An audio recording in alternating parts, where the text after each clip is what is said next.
Good evening. This is Fake News Network. I'm Brooke Armstrong. And I'm Ken Verselli. What? Give me that script. Crap. Here are your top stories this news hour. India's interplanetary space probe, launched in secret 14 years ago, may have found another Earth. And who knew terrorism could be so hard? We bring you a heart-wrenching story on that. Also, someone breaks into Drake's house and steals something. What is it they took? Just one of millions of stories that we don't cover today. Yes, but first, we begin with our top story. Sotheby's, the world's most renowned luxury auction house, probably, is about to rewrite its own history, auctioning off a live animal for its first time ever. But this is no ordinary animal. The creature in question is an ultra-rare hairless cat. In fact, this feline is so genetically rare, it is estimated it will sell easily for more than $1.2 million today. We take you to New York City, where FNN's reporter Blake Anson-Steele will be covering this incredible auction live. Blake, glad to have you back. Thought you were definitely dead after you fell out of that chopper in Iraq. But anywho, you're with us right now, and we're eager to hear all the buzz about this historic auction. Ken, yeah, thanks for this fluff story. Not my thing, but whatever. I'm here in the exhibition area where prospective buyers get one last chance to eyeball all the items before they cross the auction block. Now, I'm a little tipsy, of course, so the sprained ankle doesn't help, but a few shots of bourbon sure did.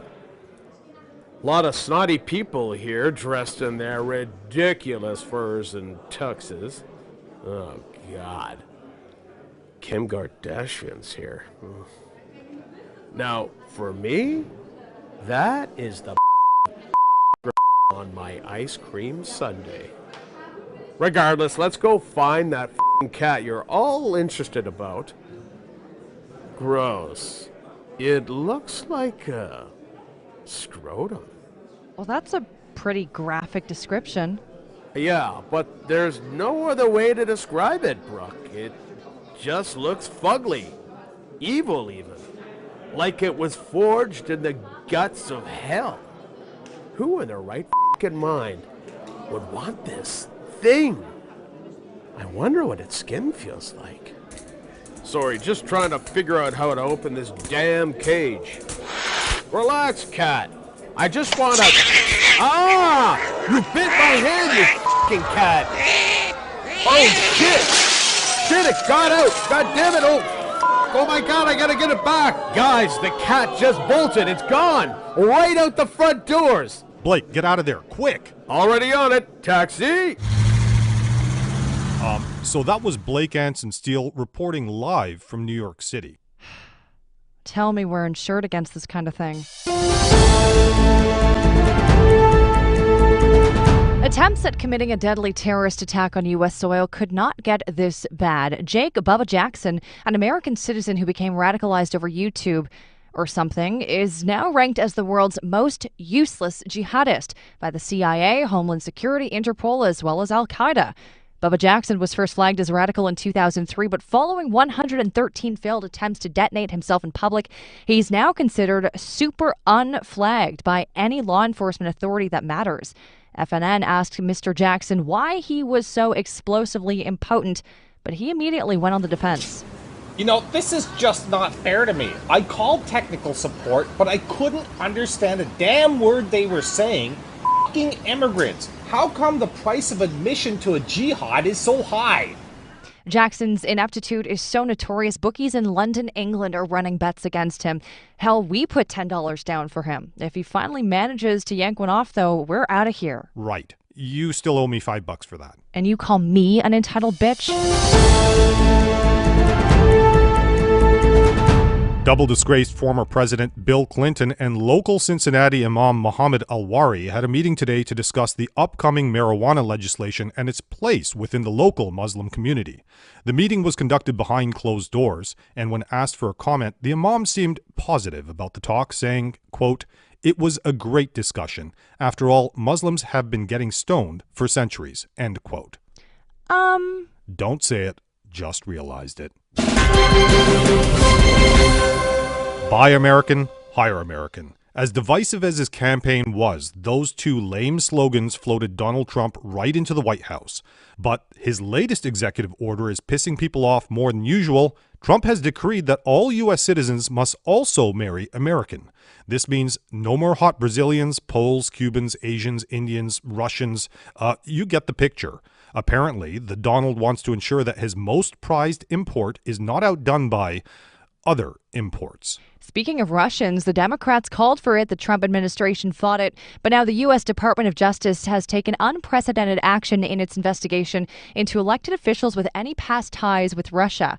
President Trump's administration faced exceptional scrutiny over these ties, but the DOJ has laid down the law deciding that any official with previous contact with any Russian ever must immediately resign their post. Folks, the United States no longer has a government, and Americans fleeing to Mexico are being foiled by the huge, tremendous wall that former President Trump built. It's terrific. Multiple states across the country, including its largest state, Canada, are pushing forward with agendas to finally legalize the recreational use of marijuana. This has numerous police forces around the nation up in arms as they have one less tool available to plant evidence on, quote, black or Hispanic suspects, end quote. However, in business news, these new policies have exchange-traded shares skyrocketing for the maker of Doritos. A gay San Francisco couple's tiff brings shame to the entire Squiggly community. John Wiggles, suspecting his partner Alfred Biggins of a 9-year-long momentary act of infidelity, posted a fake ad as Alfred on the infamous online LGBTQ dating website Itchy Bunghole. Wiggles allegedly tried to embarrass his former partner by using the false profile to lure unsuspecting interested parties to Biggins' workplace, but the ruse failed, probably because Biggins' face kind of resembles cottage cheese spilt over a shoe.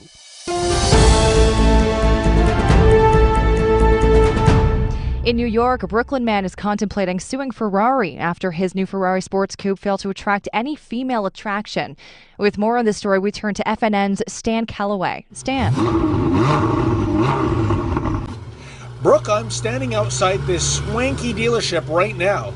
The plaintiff in this lawsuit is 58-year-old Guido Zamboni, a man who alleges the regional Ferrari dealership unethically took advantage of one of his primary mental conditions, a severe case of midlife crisis. Zamboni says he originally walked into the dealership believing that Ferraris were so-called babe magnets, but his two-seater drop top, he says, is about as magnetic as a pile of dirty socks. The salesperson, he says, promised him that he'd be beating off the chicks with heavy objects, but after 3 months of driving with the top down, Zamboni says all he got was a severe sunburn on his balding head and possibly melanoma, as well as a lot of dirty looks from normal folks. Mr. Zamboni's lawyer, Saul something or other, is filing for $500,000 in punitive damages for the misleading sales pitch. Stan, this is the first time we've heard anything like this. Usually any guy driving a Ferrari winds up with a cheap chick on his arm. Brooke, far be it for me to judge another guy, but I may have figured this one out. You see, Zamboni looks quite literally like a Zamboni. Even his mother might have regretted his birth. Back to you, Brooke. Thank you, Stan. FNN's Stan Calloway reporting live from New York. Apple announces that its latest iPhone models to be released near the end of this year will, quote, be a complete overhaul, end quote, of what we currently know the iPhone to be. With now 3 anticipated tiers in this product lineup, the flagship phone may finally feature a curved AMOLED display similar to Samsung's, its #1 competitor. Regardless of the physical and technical improvements, devoted Apple fans can be assured that they will have to upgrade to iTunes nearly every day, and that also any slightest breeze will cause catastrophic damage to their shatter-prone screens. Tennis legend Serena Williams has set off enormous speculation on social media, posting a photo of herself sporting a big-ass belly with the caption reading 20 weeks. Now the 35-year-old athlete spokesperson is confirming that Williams is indeed pregnant. Williams became engaged last year to Alexis Ohanian, one of the co-founders of the popular social blogging site Reddit. This just in, we are learning that Ohanian is terminating his relationship with Williams, saying he feels completely betrayed that when she announced her pregnancy, she did it on Snapchat instead of Reddit. Well, that was crappy of her. So crappy. Speaking of social media, Facebook, Instagram, even Google are all taking steps to force users to clean up their social media habits. Users are no longer permitted to committing one of the biggest and most favoritist social media faux pas, liking your own posts. Obviously, we're not happy with this, as most of our show's likes come from ourselves. And now, reporting live from a garbage dump, we take you to FNN's Jenna Ferguson, who's got your weather report. Jenna? Seriously, guys. A garbage dump. F*** you. Who the f***'s idea was this? Yeah, so anyways, your weather report. Wherever you are in the world, the weather is going to be crap. And you and your friends and your relatives are going to complain about it. It's going to be too hot, too cold, too wet, and too dry. Oh, and too windy. Or you're gonna wish there was wind. And why? Because everyone's just a negative Jenna Ferguson for FNN News, reporting from this. Oh my god, that's an ear. We take you now to entertainment, being covered this week by Edward Boyd. Ed, we hear there's nothing happening in entertainment this week. Quite the contrary, Ken. Right now in Tokyo, Japan, the venerable Backstreet Boys are about to perform a one-time, one-off reunion concert, and it will be broadcast all around the world simultaneously on all radio station frequencies. Tickets went on sale last summer, and so far an enormous 44 seats have been sold. Oh, here we go! Ed, sorry we have to break away from you, but we have faking news from India where FNN's reporter Neil Jenkins is covering live. We've just learned that 14 years ago, India secretly launched an interstellar probe with a secret super-fast propulsion system, all in a quest to seek out another habitable planet like Earth. And after nearly 1.5 decades, the probe has reached its destination. We have with us in studio Dr. Stefan Oppenheimer from NASA for comment as the story unfolds. Neil, this is incredible news. Very difficult to comprehend that India kept the mission completely under wraps for this long. Absolutely. India has given FNN exclusive coverage. And yes, so hard to believe that such an astonishing program could be kept secret for so long. I have been told that in the decade and a half, many people on this remarkable team have gotten older, had children, and lost loved ones. I'm in the Mission Control Center right now. There's a lot of excitement and worry. Neil, we have Dr. Oppenheimer here to guide us through the scientific verification process. Tell us, what is the team doing there right now? Well, what they're telling me is that the probe is coming online right now after 14 years of being dormant to conserve power. Actually, once the restartup procedures are done, we should begin receiving readings from the probe. Hold on. Shut off. Injection conditions are achieved. Excellent. Let's get these images up right away so our audience can see them. This is a radio show. Right. Neil, we can't show our audience anything. Thanks for making me look like a complete idiot, Doctor. Well, it wasn't that difficult, apparently. Wait, Ken. They're saying the probe has picked up an audio broadcast from the surface of the planet, which indicates we may have made first contact with another intelligent species. They're patching that through to us right now. Neil, we're putting it through on our end right now. What? What? Well, the telemetry data is showing that the probe is in orbit around Earth. Sorry, gentlemen, but we have to break away from this story. Word is just in that the Indian government has fired any and all personnel tied to its interstellar planetary probe program, including our reporter, Neil Jenkins. What? Well, thanks for joining us, and thanks for supporting the internet. I'm Ken Burselli. And I'm Brooke Armstrong. Now get off the internet and get back to real life.